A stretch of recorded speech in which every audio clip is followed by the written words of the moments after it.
Ya. Sampai suatu ketika dia hendak mendatangi Mekah dan Madinah, Dajjal memukulkan kakinya beberapa kali, pukulan terjadi gempa. Akhirnya seluruh orang kafir dan munafik yang ada dalam Madinah keluar semuanya. Ketika itu ada anak muda yang kuat imannya menantang Dajjal. Dia cari Dajjal di kerumunan pasukannya yang diikuti 70 orang-orang Asfahan, Yahudi Asfahan. Dan mereka menggunakan selendang-selendang yang hari ini orang-orang Yahudi memakainya, toyalis. Selendang yang dipakai di bahu-bahu mereka itu, toyalis namanya. Ya.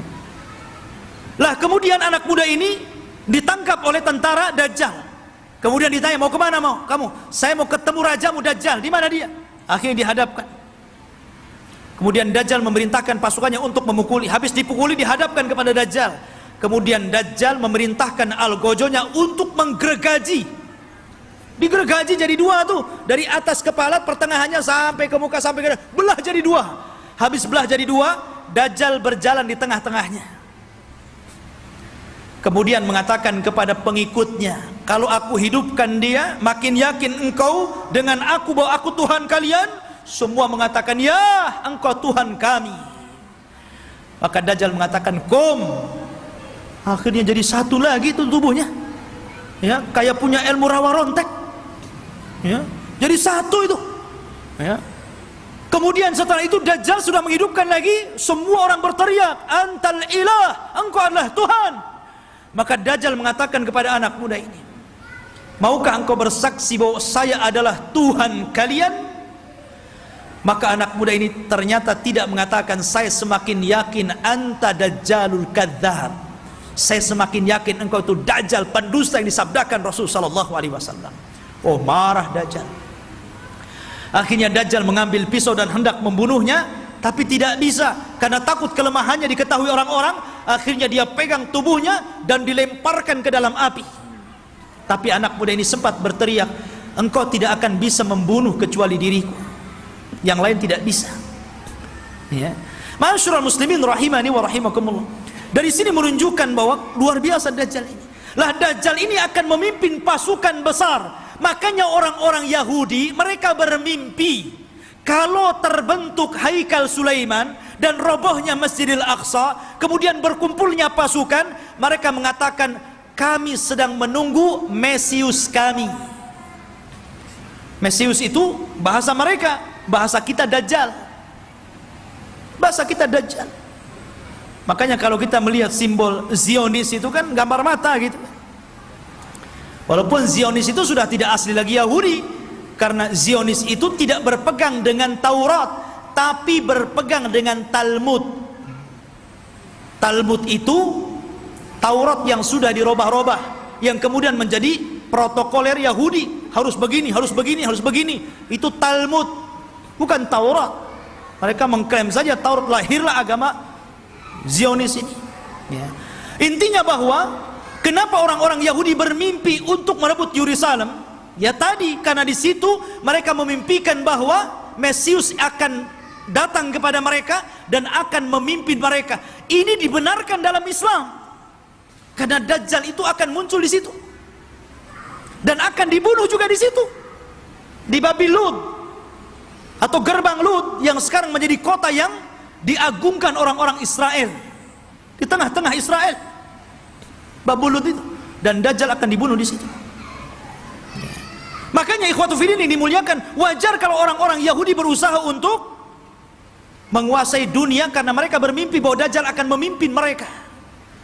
Tapi mereka tidak paham bahwa apa yang mereka mimpikan juga ada dalam Islam, dan kita tidak mimpi, ini sebuah kenyataan bahwa Imam Mahdi akan muncul dan akan menjadi musuhnya Dajjal di akhir zaman dan akan berperang.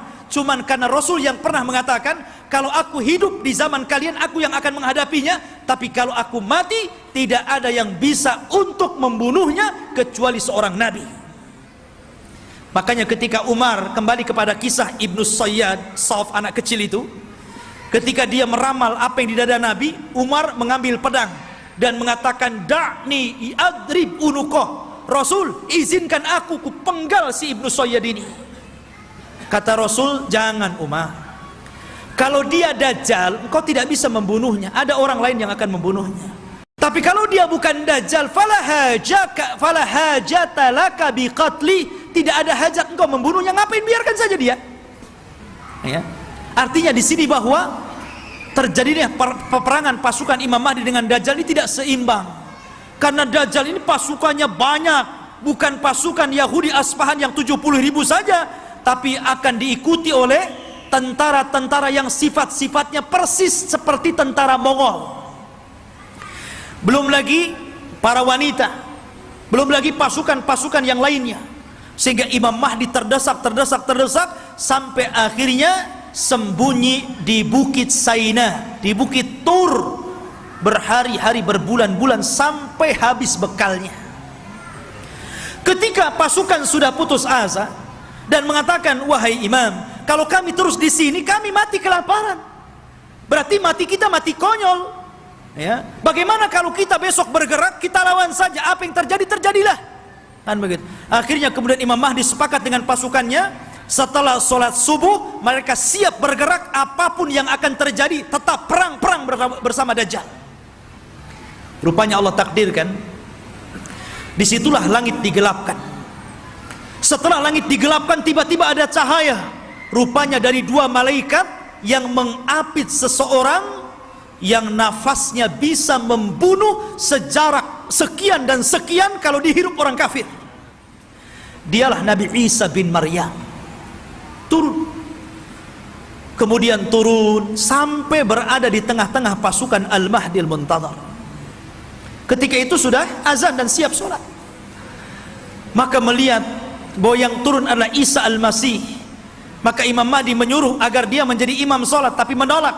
Setiap kaum ada amirnya, maka engkau amir kaum itu, maka kaulah yang sholat. Maka Imam Mahdi menyolati, kemudian Nabi Isa sholat di belakangnya. Ini menunjukkan kalau andai kata Isa dan Musa hidup di zaman sekarang, Anda mengikuti Nabi Musa dan Isa, Anda akan sesat.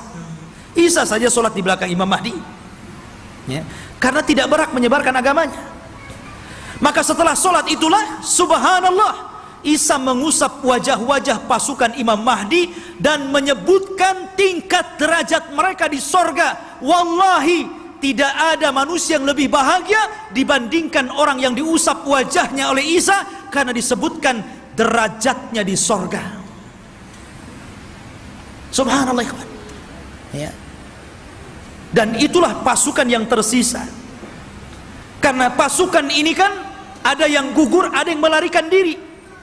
Yang sepertiga pasukan melarikan diri, kata Rasul, yang melarikan diri Allah tidak akan memberikan tobatnya kepada mereka. Yang sepertiga yang gugur, maka kata Rasul, mereka adalah sebaik-baik syuhada.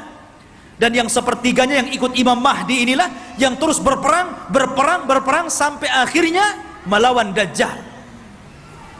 Ketika itu Isa memberikan pilihan dan mengatakan, ukhayyirukum bisalas, aku berikan 3 pilihan kepada kalian. Pilihan yang pertama, kalian tidak usah berperang, di sini saja bersembunyi. Aku akan berdoa kepada Allah, Allah kirimkan gempa sehingga menenggelamkan seluruh pasukan Dajjal, Dajjal-Dajjalnya. Atau yang kedua, aku akan berdoa kepada Allah agar Allah kirimkan pasukan, tapi bukan kalian. Pasukan inilah yang kelak akan membunuh Dajjal, dan kalian tidak perlu capek, sembunyi saja di sini. Atau yang ketiga, besok kita berangkat, saya pimpin kalian, kita lawan Dajjal, dan aku akan berdoa kepada Allah, semoga tangan-tangan Yahudi dan seluruh pengikut Dajjal tidak sanggup mengangkat pedangnya sehingga engkau tinggal mudah menebas lehernya. Yang ketiga yang enak nampaknya, ya. Akhirnya mereka memilih yang ketiga itu, ya. Diambilnya yang ketiga. Maka setelah sholat subuh diusap wajah, kemudian disebutkan tingkatannya di sorga, mereka pun turun, pasukan dari Bukit Saina dipimpin Nabi Isa bin Maryam, maka mereka tinggal tebas saja tuh pasukan Dajjal itu. Akhirnya karena terjadi kelemahan, seluruh pasukan Dajjal tunggang langgang, lari ke sana kemari, sembunyi di batu. Batu bisa bicara, hei muslim, Yahudi di belakang, bunuh dia. Senang, ada dia, bunuh gitu kan. Masuk gua ngomong, masuk pohon ngomong. Tidak ada satupun makhluk kecuali dibuat bicara oleh Allah. Bagaimana Allah hinakan itu? Mereka nggak bisa sembunyi. Mau sembunyi di mana? Semua makhluk kalau bicara, hei muslim, ini Yahudi bunuh di sini. Ya. Akhirnya mereka lari ke sebuah pohon yang dijanjikan bahwa pohon itu bisa melindungi mereka. Kata Nabi SAW, kecuali satu pohon mereka tidak akan bicara, mereka akan melindungi orang-orang Yahud, dan pohon itu disebut Gharqad namanya, pohon Gharqad. Makanya sekarang karena hadis ini sudah bocor sampai ke Israel, maka orang Israel membuat perkebunan sehijau-hijaunya dengan pohon Gharqad.